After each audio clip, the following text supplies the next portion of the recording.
Dr. Bradley is in the house with us here this morning as well. Yeah, I was a little late, man. I'm running. You all the reverse roles today. Oh yeah, man. My wife is not here, so I'm kind of like.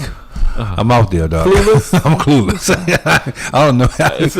You better have, right? Yeah, man. I'm like, where's this and where's that? She's like, oh my God, you don't know? I was like, I never have to worry about this. Right? Yeah, just get it. Yeah. I want to thank our sponsor, the Money Store. For all your mortgage needs, give branch manager Cora Herbert a call at area code 508-345-4726. That's 508-345-4726. Who says money doesn't grow on trees? Yes, it does. Well, folks, I'm trying to get an update on where things are. It's been a little over a month since the Kearney Hospital has closed right around the corner from here.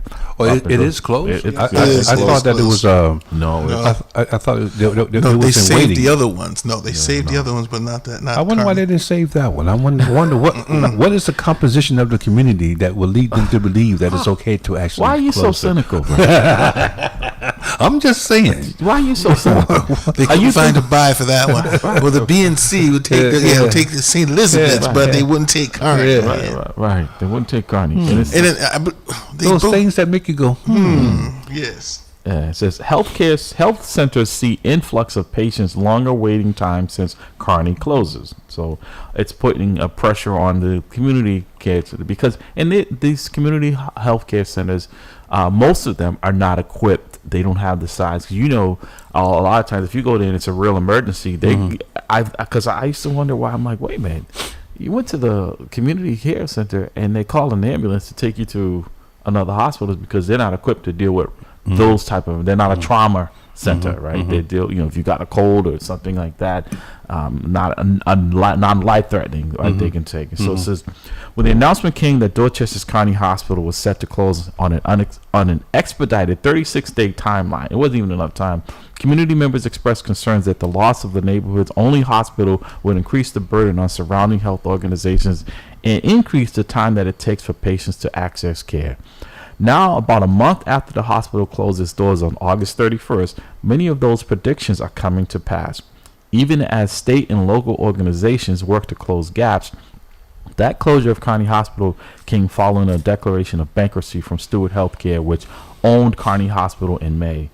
While the for-profit healthcare company was able to strike deals in Dallas-based bankruptcy court for the sale of 5 of its Massachusetts hospitals, the court determined that there was no qualified bidders for the Kearney Hospital or for the Neshoba Valley Medical Center in Ayer, and both hospitals were shuttered at the end of August.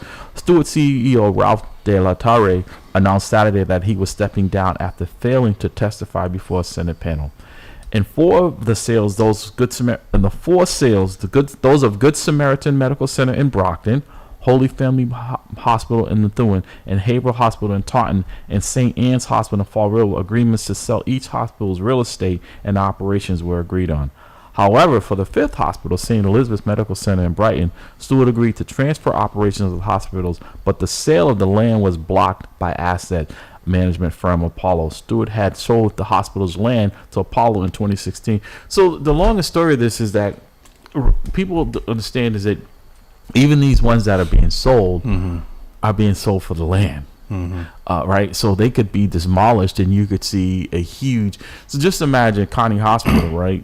It's in a prime area where there's a shortage of real estate. And even if you tear that down and put up a huge apartment complex there, it's probably worth more dollar-wise because you said it's for profit. But the impact on the community, you're saying like it's a large Haitian community. It's a interracial community as well because there's a lot of folks in Lower Mills because those are a lot of homes that are at that price point where a lot of our folks are not living in it, and it's right on the border of Milton. But isn't there a nursing school over there? Labor. Is there a nursing school there? In Milton. So does that? It's right behind the County Hospital, right? I don't It's know. right in that area. It's down the street. Is it down the street? Into Milton, yes. Yeah, it's in Milton. It's like if you're going up to hit towards Randolph Ave, if you keep straight up. Oh, okay. It's where they used to have the satellite for the police, the college there, for the criminal justice at the it was a private school there in Milton there, right across that beautiful open area there. Okay. Right across from there. All right. Was my point is why are they, and how are they closing in the community of color and the land? That should be a concern. You're buying the land, not the hospital. So if I demolish the hospital and build multi-dwelling complexes there, it becomes a lot of money there for me to reap in as the investor. There you go, being cynical again. You know what I mean? And in addition to that, I can move certain people in and move other people out. Yeah. Then I'm actually pushing gentrification. And you can do it through economics. Exactly. They can't afford to be in those apartments anyway. But it is funny how he didn't testify in front of Congress. But how much money did you know? How much money he ended up getting a bonus? It's he ended up making right. It's funny. He's getting millions of dollars for a company that's bankrupt. Yeah, right.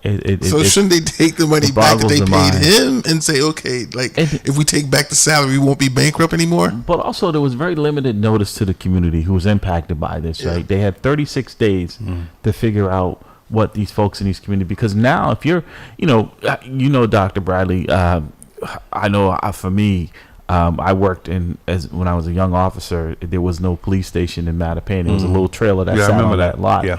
And there was a standing rule that if you have something happen to you other than a splinter in your hand, do not take us to Kearney Hospital, right?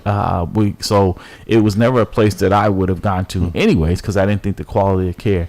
But I know that I went to some type of revitalization a few years ago. I know Bishop Dickerson and some other folks were part of the board. I'm not sure if they still were, in which it seemed like, they had done some repairs. I went in there one time because I had a victim in there right prior to me, my retirement. It was a student that was assaulted, and we went up there, and I was shocked when I went in how much they had worked they had done. I have to be honest. I'm going back to the early 1990s, 91. I had an incident in policing, and where I ruptured my patella.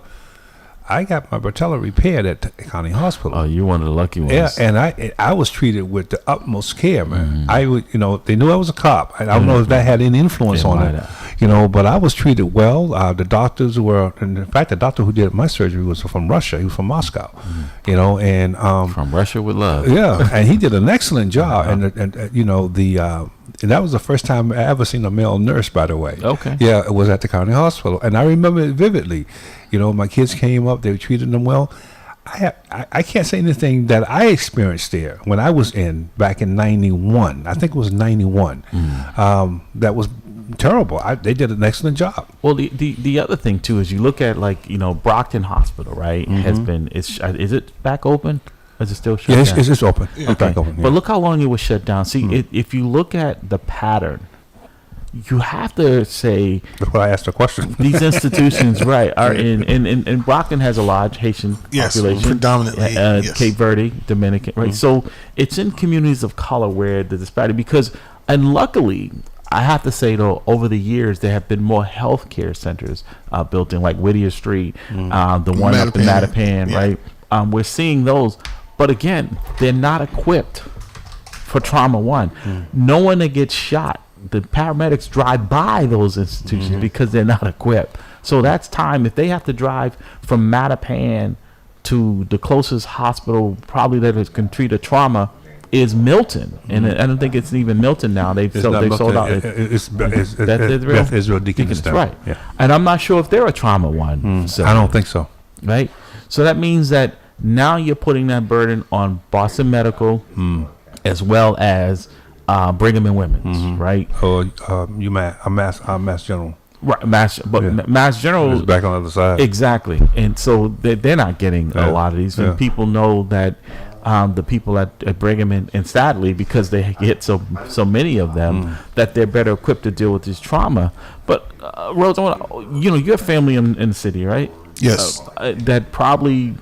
No, I have family that lives near Kearney. I remember going to Kearney as a kid. So what are they saying, if anything, about? I will definitely say that they understand that it's a big impact, and the fact that they're going to be if there is an emergency, it's going to be longer for them to travel to get there, right? To get to the closest hospital, because they say it's Milton that's the actually closest hospital that they were going to send them to, not BMC in Boston. So as far as like if I've spoken to them directly and gotten the consensus of like what's going on in their mind in regards to that, no. Okay. But I definitely know that it's going to have a big impact on the community because it has such a large footprint from the number of people that work there to the number of people that go there. Yeah. It's definitely going to impact the community. Well, I think one of the things that you have to think about, though, I'm thinking about the whole concept around community. Every functioning community have to have certain resources allotted to it. Yeah. One of those resources would be medical care. Yeah. All right. So now you have a large amount of people living in that community, and you get, unfortunately, a motor vehicle accident, a shot, Right. you get a trauma. Even though it's a hospital, it's maybe not be focusing on trauma, but it's going to give you better services than moving from from a ambulance to a hospital distance away. You have better services at that hospital. That's right. You know what I mean? You have they can at least stabilize you and then move you later. Right. You see what I'm saying? And so the fact that it is closed is definitely a danger to the community. And There's no question about They that. call it the golden hour, right? When something like that happens, right? The time is not on your side, right? We know that fortunate that Boston had some of the best. I tell you, our paramedics are second to none. Our EMS is second Agreed. to none. They have saved countless lives. I have seen it. Absolutely, and they now and our paramedics are one step down from, but they're limited in that truck. Yeah. What they can do. Exactly. That's why they're trying to get you. They're just trying to stabilize you. To get you there. They don't need to get you someplace else to stabilize you a little bit more. They need to get you where someone can take it a step above what they can do for you in the immediate, right? Agreed. And that has been taken away from that community because time is of essence. It's But see, but see, this is my problem though. I don't know if the community recognizes that, because if the community recognizes that, you will see protests to the highest level. Yeah, And even though the hospital was closed, they would still be there, Yeah. camping in day out, saying we're not accepting. We're not this." accepting it. Yes. Because I don't think they see. Or they don't understand. Exactly do. what they're dealing with. But it goes to what we talk about all the time. Is that voting, right? Because Yeah. our politicians, right? They weighed in on it because it was politically advantageous to it, right? But they've done nothing, and they've had hearings. And No, those well, hearings, they did something for all the communities that vote. right? But The communities that don't vote. But it's the same thing as when we were talking a few weeks ago about how mail isn't being delivered in certain communities, right? They brought that up in the news finally. Right, Yeah. exactly, because it affected one of the suburban towns. They folks, wait a minute, now it's a problem. Yeah. Now it's a problem, right? So I say that because it all goes back down to, okay, they can get angry, but they don't vote enough to oust me, right? Markey and all them, they weighed in. Elizabeth Warren, they weighed in, talking about what a terrible thing this is. But what have they done? Yeah. What have they done? And guess what? If they do nothing other than what they've done with lip service, What's the sacrifice they're making? there's no accountability, Yeah, right? exactly. This is where we started this pack and why we're trying to get people to be more educated. No, but but I it seems will to be agree- ignorance. I will agree with Dr. Bradley in the fact that where is the protest? The fact that the hospital is closed and it's just left as an abandoned building. The community does not show the fact that it's supporting this building or this institution. Because I remember there was like a fire station in Milton that they closed, and for years they just stayed. A guy just kept staying there and saying, "Nope, it's not fair." Because it's like if there's a fire, there's going to be half an hour before you guys can get to this side of Milton. Because we're the fire station, and he got the fire station opened again. Well, again, you to your point there, right? Remember back in Proposition 2.5? I know you. No, I remember I was when a they were kid. closing police stations and firehouses, right? What neighborhoods were impacted the most? Yeah. Right, Mattapan didn't have a police station. It had a hut. So Councilor Yancey advocated, but I mean, for the longest time, right, had a little trailer up there. It wasn't a full, a functional service. So if you wanted full police service, you had to go all the way down to Downtown. B2. Yeah. You had to go to B2, E18. Yeah. It has a large Haitian. That station was shut down, right? But time and time again, Larry, you see, and that's why I was being cynical. But I've really, No, I'm just- unfortunately, I was you're really being right. been fair here. Yeah. Is that whenever there's a adverse impact to the community, it's always a community of color. You know what I mean? So why are they saving these other institutions and not the one that's servicing the community of color? Even if they open it, reopen it, I guarantee you're going to see, if before that happens, a movement of people that are not of color occupying those buildings, and then they're opening it. You know, I mean, it's very clear, but yet we feel like, well, it's okay. It's not for me. I don't have to vote. But this is what happens when you don't vote. This is what happens. People don't care about you articulating the problem. Who cares? Right. Because that doesn't manifest motivate you to come out to vote. That means that it has no impact on their on their office. But what is that's again, people aren't motivated by their freedom. They're not motivated by their safety, right? So you say, what would be the tipping point, right? Because as we talk about, right, what impacts people of color mainly a lot is healthcare, right? Access to healthcare. And here we are, another, right? We know that a lot of our folks suffer from hypertension and a lot of those things, right? We can't afford to have the closest facility that's being 5 minutes more away from where we are. When you go from, like you said, Rose, your family there, and they're 30 seconds or 2 minutes away from a facility that could treat their healthcare issue, and now they've got to travel another 12 minutes. If you're having a life-threatening emergency, and 12 minutes to a bigger hospital with more people. That's the other thing they're saying. Well, actually, it's 12 minutes. But in actuality, it's going to be about 30 because you got to go through the traffic. You got to navigate all of that. Right. So the distance might be 12 minutes. Right. If you have no traffic. Exactly. Exactly. Because even if you do have the sirens on, even if the sirens are on, a lot of people don't pull to the side. Let me tell you, I have said, you bring that up, I said, everyone who takes a driver's test, that should be the question for everyone. Which side of the road do you pull on for emergency vehicles? Do you stop and act like you're confused? Do you pull over to the left? I see people, I'm like, what is it so difficult? Yeah. Or they're trying to, I got to make my turn. Yeah. So go to the right side of the road and call it a day. Right. People will just stop right in the middle of the lane. Or they will not get out of the way. Right. I don't care what the only thing, you know what they'll move for? The fire trucks. Yeah. Because it will crush you. Right? It will crush you. That's the only thing they get out of the way for is the fire trucks, and that's only because they're bigger than them.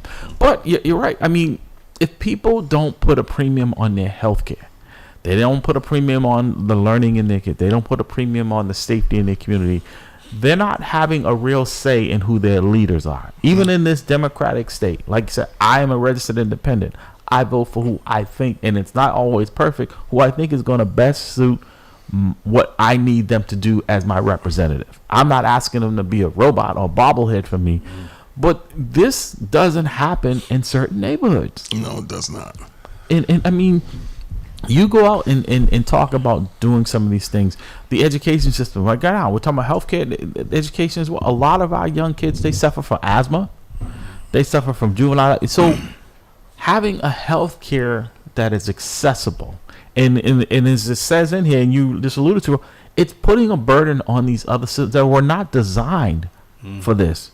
These healthcare centers were designed to take some of the pressure off of these hospitals, right? So you don't have to go to a trauma for if you have a cold. You can go to your healthcare center. Well, look at it this way, though. I mean, you're in a community where they can't afford to eat healthy, because it's expensive to eat healthy. It's very expensive. Food desert, right? Yeah. So then you have a community where they're actually forced to buy unhealthy food because they have to sustain themselves.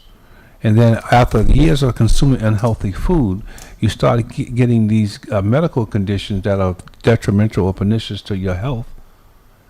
And then you remove the health center away from the community, so that now these individuals cannot get a rapid response to deal with these conditions, and you tell me that you're not actually promoting death among members of that community?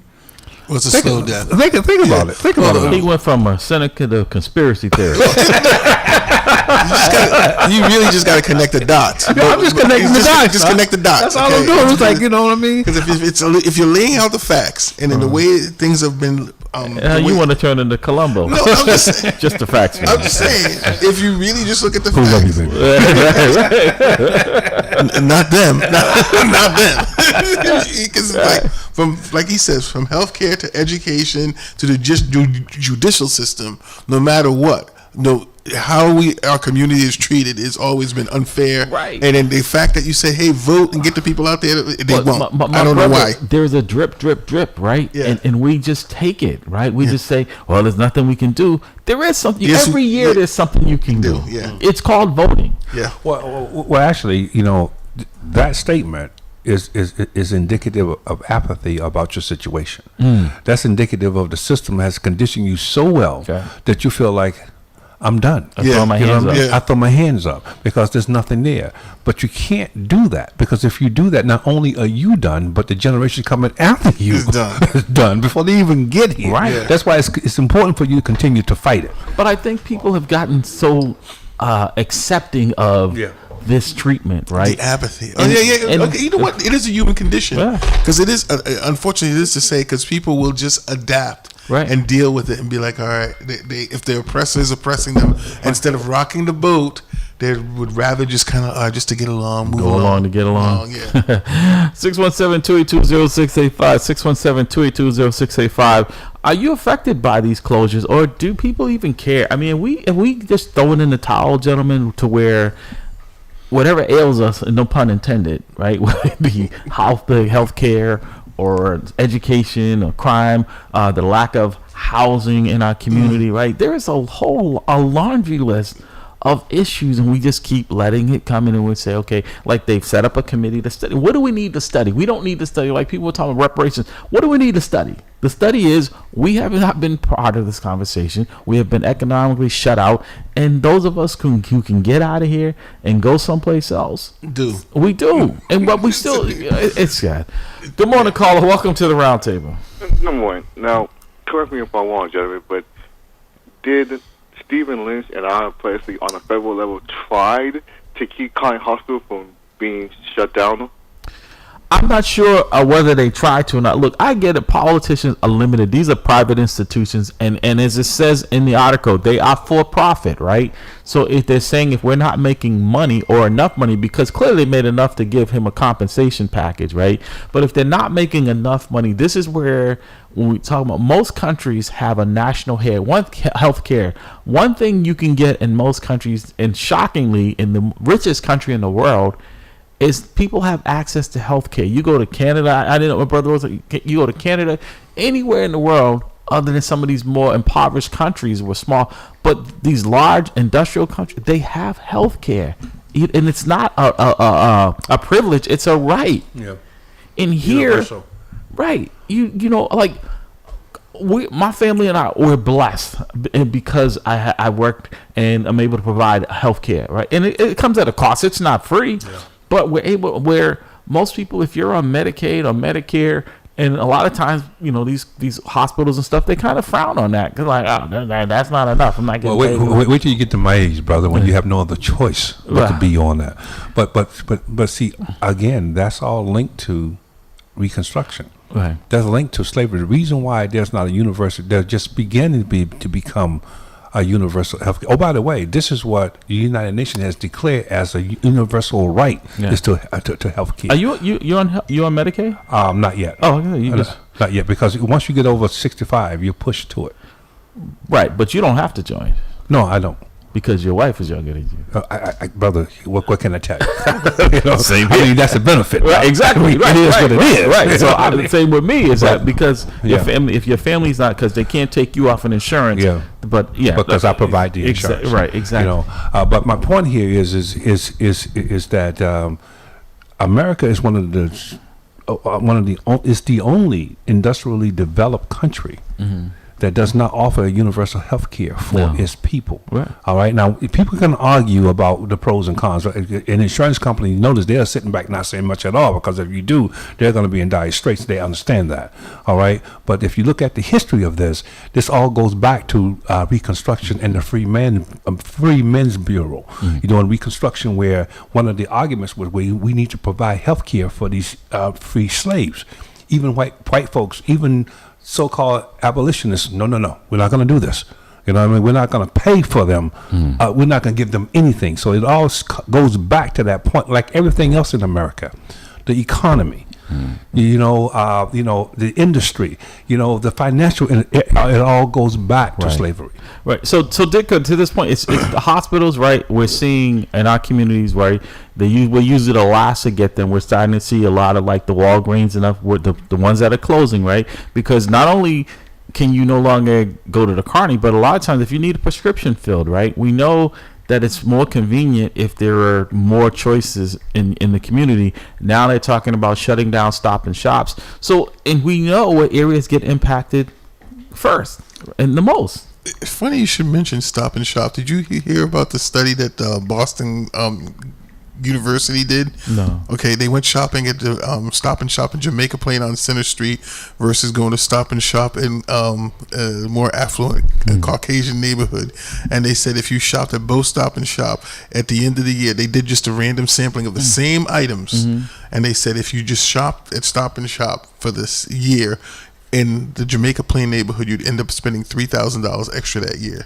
Yeah. And the people that are impacted, of course, are the poor people.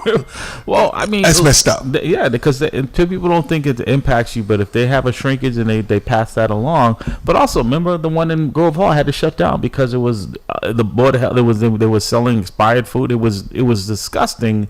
I remember going in there one day to grab something, and I walked out. I'm like, this doesn't look like the Stop and Shop in my neighborhood.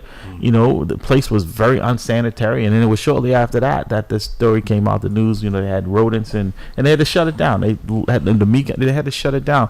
So Dick, you know, what is it? The community. I know you just talked about a couple of politicians, and like I said, a lot of times with them, that's grandstanding, right? They feel like they have to weigh in, just like with this postal situation here, right?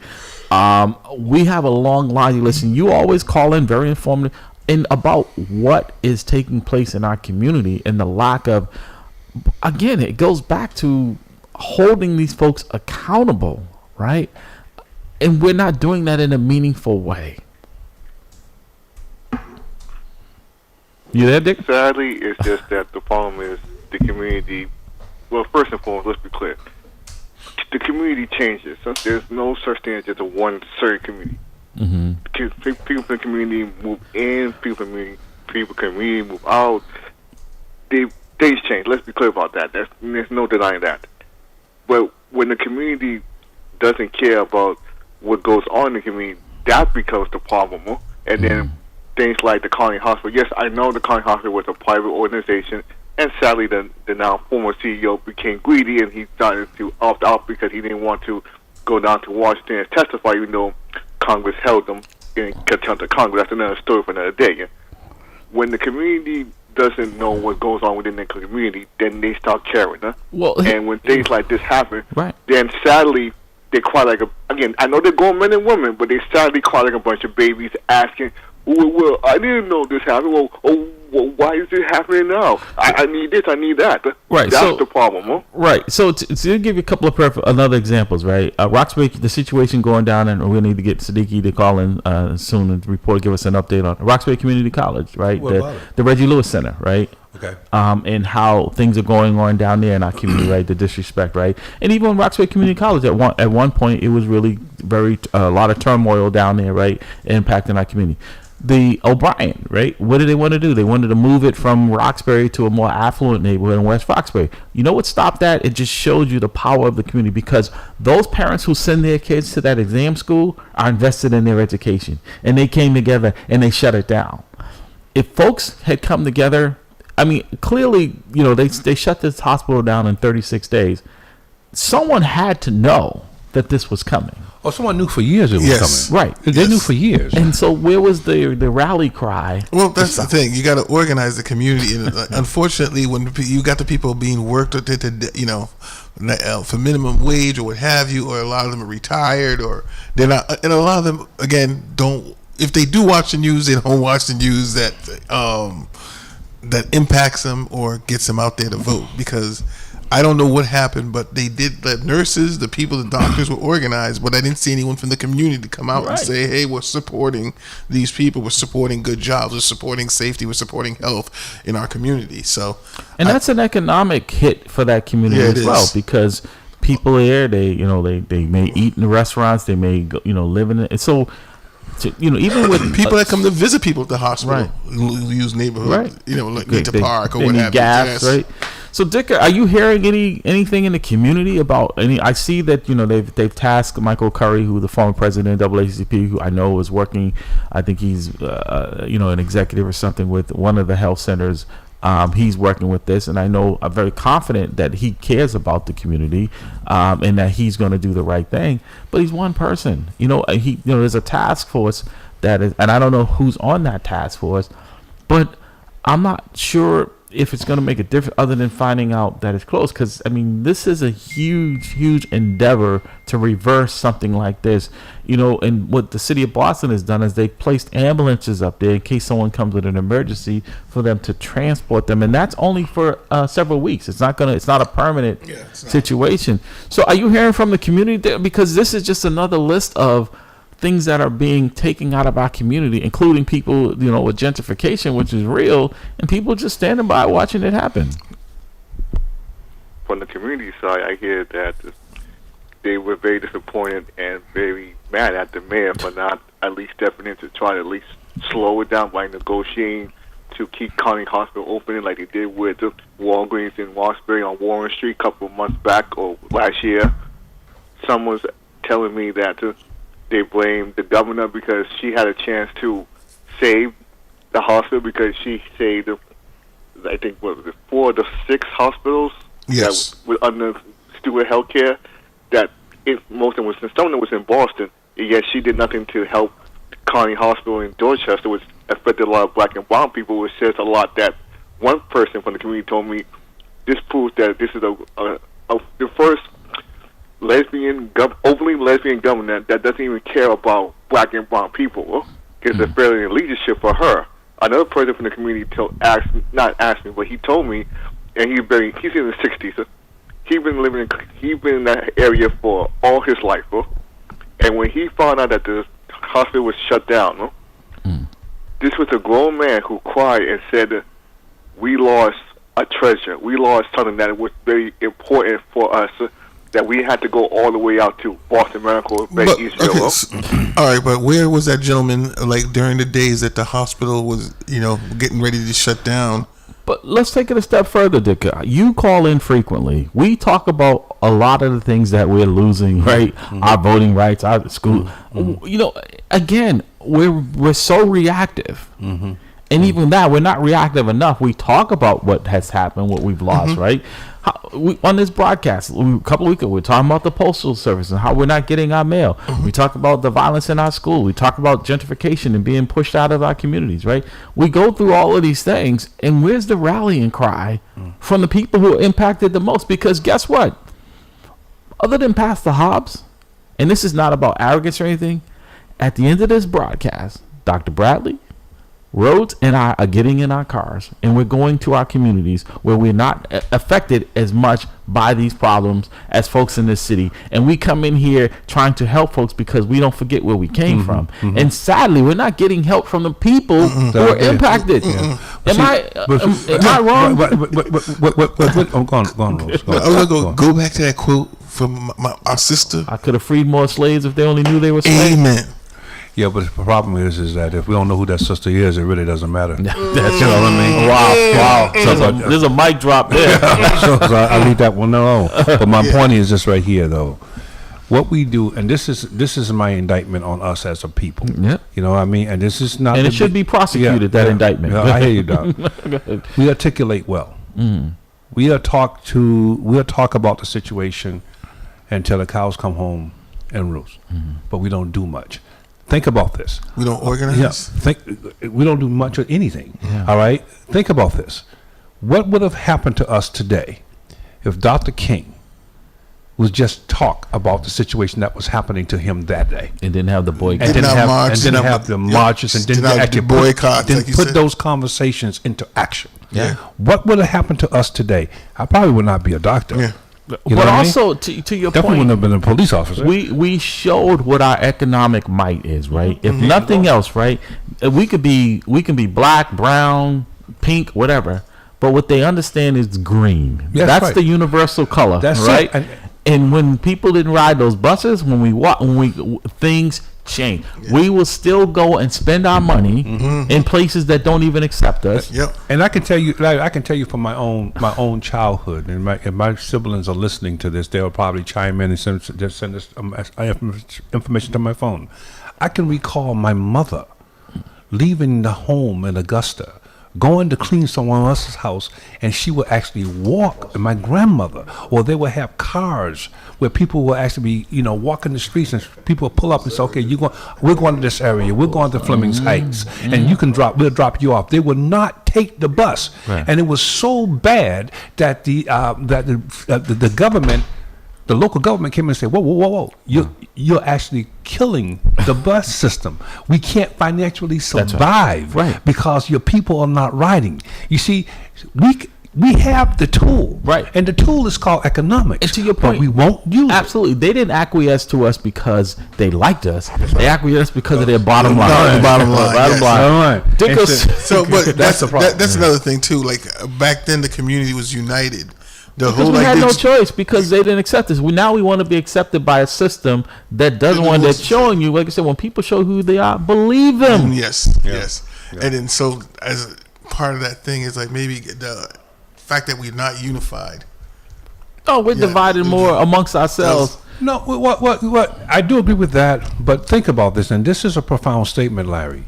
How many times does the dollar turn over in our community? It doesn't even spend the night. Doesn't even spend the night. Thank you. But because we talk about economical power. This is the capitalistic society, brother. Yeah. Green is what matters. Yes. You know what I mean? Yeah, we can talk about blackness. You can be as dark as I am, or as light as you are. But when it comes down to the money, we both our money's green. But I'm going to grab this other caller. But here's the thing, too, is Dick, a standby because we will invest in things we think make us look like we're successful, right? And that goes back to the slave days of going to on Sunday. The master send you your Sunday's best, and you're like, oh, I'm dressed better than you, so my master is better. Yeah, exactly. Right. And then so again, we've never some show horse. Yes. Exactly. Right. So financial literacy, the fact, I got the latest Jordan, or I got these, or I got look at my, it's like to them, it's like, hey, those things can't be insured. Those things are gonna wear out. They're not. You can't.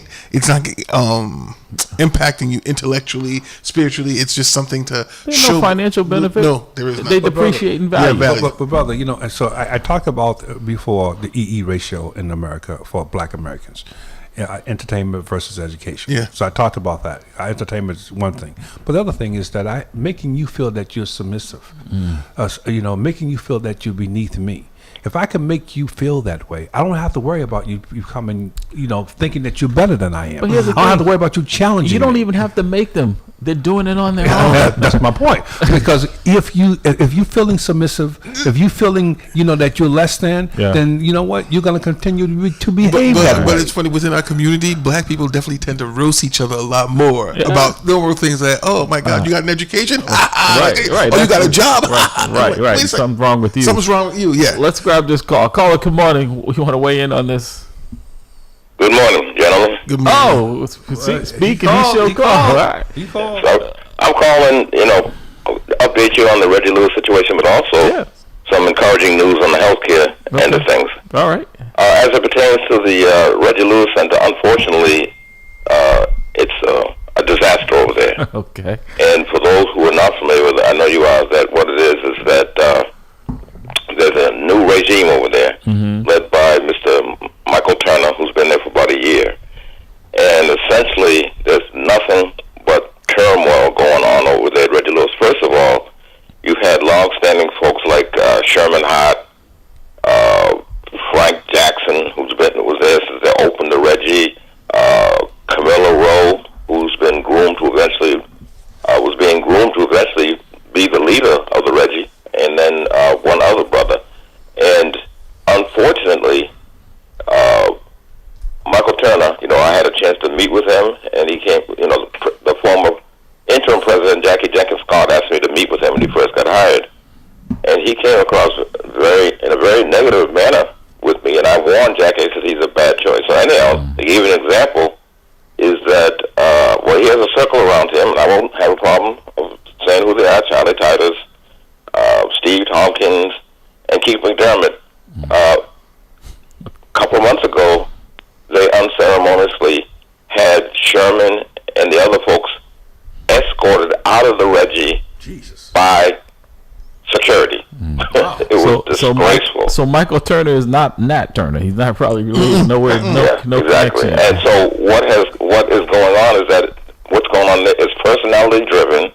That the folks who were there now before with Sherman, there was like a family atmosphere, and particularly for the young folks, they could have a sense that the people who were staffed there cared about them. The folks who are there now, for them, it's just a job, and they're looking at the watches to see what time they're going to get off. Right. So, Siddiqui, step back for a second, because I want to get our other caller to weigh in on what you just said, because I think it ties into a lot of the issues they're piling on, Siddiqui, and it's almost like the burden is becoming too heavy. Because I come in and I'm like, okay, we talk about these issues. And I'm glad to hear you saying in some ways that you have some good news to report on some of this, but this is not one of them, what's going on over at Roxbury Community College. I mean, Roxbury, at the Reggie Lewis Center, but with the health center. But there's a long laundry list. And, sadly, and thank you for it, is that it seems like it's our folks like yourself, and there aren't a lot of our veteran truth fighters still around. And if they are around, a lot of them, they're up in age, so they don't have the physical ability to take these on. And we really haven't ushered in a new wave of folks to deal with this. So Siddiqui is identifying another issue. Is this a death by 1,000 cuts? Yeah. You know what I mean? Like it's everywhere, no matter what, you got too many cuts to be able to pay attention to one of them to actually fix yourself. Yeah. Down at the Reggie Lewis Center, that is out of control. He just said it's a disaster. Is this just another issue that we kind of goes by the community until the community changes? Well, I don't want to cut you off, Larry. No. But the good news is that the community is actually rallying behind who we refer to as the Firestorm 4, Sherman and them, in terms of we're calling for their reinstatement, getting ready to do a petition drive. So I gotta commend the community in the fact that they are stepping up. Right. And Siddiqui, I say that because, it wasn't too long ago you were calling in, and I know you and Sister Priscilla were down at not too far down the street at the O'Brien when they were trying to move that out of our community, right? And you guys had to step in and when is our community? I guess the question is, when are we going to wake up, or is it going to be too late when we finally open our eyes and realize that the world has passed us by?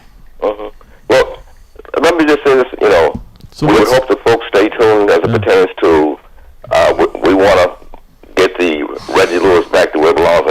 And they've got a new president there, and he's trying to make the adjustment. I'm not sure if he's quite getting a feel or a sense of what it takes for it to be a quote-unquote community college. We'll see how that works out. But on the positive side, around what y'all are talking about there, Larry, is that I hear about the healthcare drama. Yeah. And in terms of the Black Community Information Center, for years we've been working on trying to establish a walk-in health clinic in Nubian Square. Yeah. And hopefully at some point be able to expand this to go up there by Quincy and 1. But as it stands right now, there's a lot of momentum behind the effort to, in fact, get this health clinic or make it become a reality. And Siddiqui, so I just wanted to say in terms of, and I think those. Listen, I think those are admirable, and I'm glad to hear that those are coming in, right? But when we lose a trauma center in our community, that is serious, because a lot of those institutions that you just named, our community center, they're not equipped to deal with the level of trauma that sadly we see in the city, right? And time is of essence, right? Most of those places, they close at certain times of night, right? The health centers, most of them are closed by 8 or 9 o'clock. The doors are closed, and we only have the trauma one, the hospitals that are open 24 hours, holidays and all of that. And so when you lose an institution like the Kearney up on that side of town, because most of the other ones are down in Lower Roxbury, Brigham and Women's, Boston Medical, and then you have to go downtown to Mass General and Tufts. There is nothing on this side other than the Beth Israel Deacon, the old Milton Hospital. So that's the impact, and I'm glad to hear these other things are coming in, but they're just not equipped for trauma ward. This is a huge loss for the community. And I'm not diminishing what you're saying. And so I'm glad again that these are coming, but they're not on the same para. Well, and see, I understand exactly what you're saying, but for me, having been on for quite a while, is that the most important aspect is to address some of the issues that you're talking about. And so that's why I'm saying that, like for instance, Nubian Square, the banner just put out that they're in fact they're going to be moving into the former Cruise building there was it John Elliott Square, in the same area that the One United Bank is going to have their national headquarters. So there's so the banner's talking about that there's been in terms of the rejuvenation economically of the Nubian Square area. And so what I'm saying is that the bottom line is that there are a lot of folks and businesses that are gravitating toward the square, but then at the same time, it's about seeing folks come together and actually try to address some of the things that they're talking about. We're going to work from the ground up and be thinking about what can we do for us. Right. Like everybody else does. Siddiqui, we're on the same page there, right? And the perfect example of that, right? There was a Walgreens there right across from the bowling building that shut down recently, and a lot of that seems to be a pattern. They're closing, and in fact, CVS is, people aren't paying attention. They're going to be shuttering the doors of a lot of their stores as well.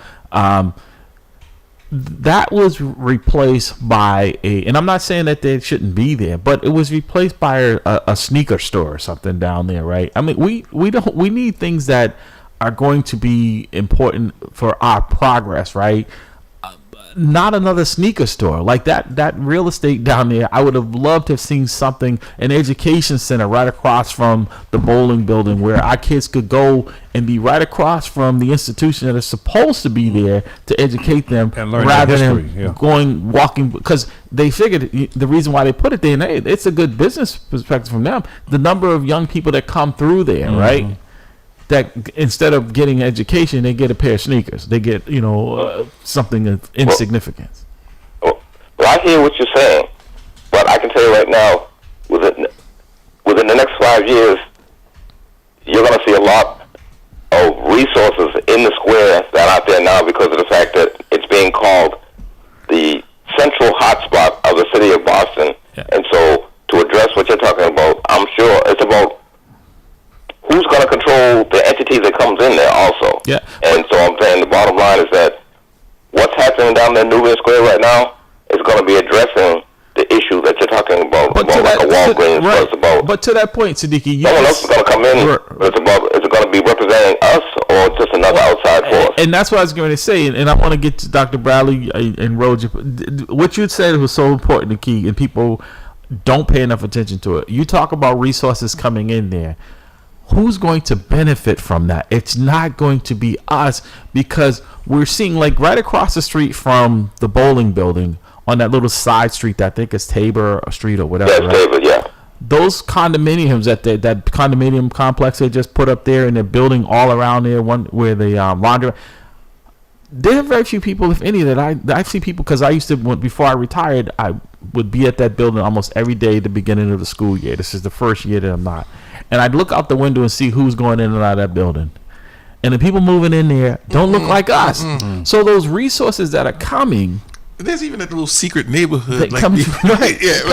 Coming too late for us, Dr. Bradley. I mean, Siddiqui, the work that he's doing and others, I'm fearful that the folks he's doing it for won't benefit from it. But he's doing the work under the economical conditions that we're in. You know what I mean? And so what we fail to realize about gentrification is that it's economics that are being used to roll it out. Right. You know what I mean? When the average price for a home in Boston is almost $1 million. That's my point. When I went down to Nubian Square, which I'm proud to call it that now, all right, I was expecting something entirely different than what I saw. Yeah. You know what I mean? And so I got lost, and I've been in Boston since the 1960s. Great lunch. Right. But I say all that to say, with all this beautiful work, to honor our people can't benefit if we are not economically suitable to do it. Well, that's the point. But that goes to like how long has T. Michael Thomas been trying to get the People's Academy, go. something that would financially There you benefit, go. that is not just a job but a career, something that with all this construction and growth going on in the city, we're not benefiting from it. Those are those good paying jobs. It is just funny how the Embrace monument for Dr. Martin Luther King, like he went to 12th Street Baptist Church in Roxbury, right? You'd think they'd put it near there in Nubian Square somewhere. Right, But down no, in the they- comments, because the people they want, the tourists. Yeah, the tourist the attraction. question becomes: we're not making, and that's the uniqueness about what Brother Sadiqi's doing here. He's making decisions about where things where things are going. Right. Oftentimes, we don't make those decisions for our community. Right. So Siddiqui, what's in the pipeline and how can we help? I know I get your emails and I see you're still doing the work. What's the community's response been from it? I'm not talking about the same usual people like yourself, but what has been? Well, let me offer some clarity here. People talk all the time. People approach me and they say, "Oh, Brother Siddiqui, you've done great work. You're an icon, a legend, blah blah blah." And I make it very clear. Look, if I didn't have good people working with me all these years, whatever has been accomplished would not have happened. So what I'm saying, like for instance, I'm down with what you're saying about the brother having that school, but then at the same time, it's the Franklin Cummins. I think we need to take that Franklin name down because Ben Franklin was a slave owner and all those things. But the Franklin Cummins Institute of Technologies is coming to Nubian Square, and like 80 to 90% of the youngsters who are learning trades come from our community. So I'm constantly trying to look at the positives in terms of trying to outweigh the negatives in terms of encouraging. And the other thing too is trying to say to folks, look here, we know there's a lot of issues, but we got to do the work that's necessary to turn this around. And that's what I tell young people all the time. When people say, well, Siddiqui, what happens when you're gone? And I said, well, the bottom line is that it's not just me. And I said, there's young folks that I'm working with want to make it very clear to them. They got to pick up the ball and run with it. Well, that's true. We only got a couple of minutes here, but Ziggy, that's what I'm saying. And I don't put a whole lot of stock in it, but the MCAS scores just came out, right? And it just shows that our kids are not learning proficiently. They're not reading. So if you can't read and write and you can't understand those basic things, right, you're not going. And I like that Vice President Harris is also starting to recognize that you don't always have to have all of these degrees to be trained into, like a disqualify. She's saying in the federal government, if people can be trained to do these jobs, Don't.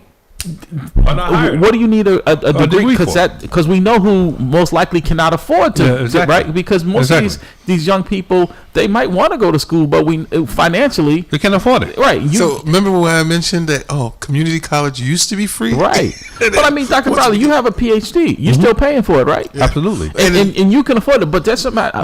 How many people are in a situation financially to afford that. And I that's got what I'm talking about. So there shouldn't be a disqualifier. But you got notice it. the correlation of the number one attainers of PhDs these days are black women. Okay, so Well, that wouldn't be me, but but you notice how the fact that they're the number one obtainers I of got it, you. and the Yeah. fact that it's the most Yeah. expensive But- thing. Yeah, but most people most- can't. Most people can't do it. I did it through the military. Most people can't do it. Right. And so I agree with her on this here. I know people who are just as well as I am, as it relates to financial, who are carpenters. Right. Yeah. Who are master carpenters. Right. So you don't have to have a historically, degree. right? You can make six figures with the trades. But also, historically, we have self-taught ourselves when it was illegal for us, and we had some of the brightest minds in the world Yeah. who had Not according to J.D. Vance. Right. I know. Siddiqui, we got to run, but how can folks support what you're doing, and how can we continue to, these airways are always open, but how can we help support what you're doing? Well, the biggest thing is right now, like I said, we're getting ready to do a petition drive. We want to, in fact, remove the present administration at the Reggie Lewis and return the 5-4. Okay. And there are various issues. The O'Brien thing is not over. Yeah. Okay. Because they're coming now talking about doing construction work at Madison Park, but not the components that's the O'Brien. And so we're talking with people saying, well, wait, that makes no sense. That's Okay. one complex. Why would you All right, Siddiqui, we've got to run. Can you hold that? Can we get you? Can we get you to come back on the broadcast? We've run out of time. Can we get you to come back on another show and update us on it? All right, thank you, brother. Appreciate it. You know my contract. All right, exactly. You've been listening to At the Round Table with MAMLEO. Broken home that you used to sell piffin'. You ain't gotta lie to me to sell me a track. You ain't gotta rock fake jewels or walk around strap. I respect artists getting money, but love them for spitting crack. And the fact that one track can move a family out the trap. It's a dream for us lost souls brought up in the mix. I'm motivated by the artists coming out in my midst. And the artists that paved the way when I didn't exist. Music's a skyscraper, I'm just trying to add a couple bricks. This is for the dreamers. They say I am a dreamer. Cause I still believe that anything is possible as long as you work hard. Hustle real hard, hustle real hard. Hustle real hard, hustle So if I never see ya, never get the chance to meet ya, no, I came up from the bottom.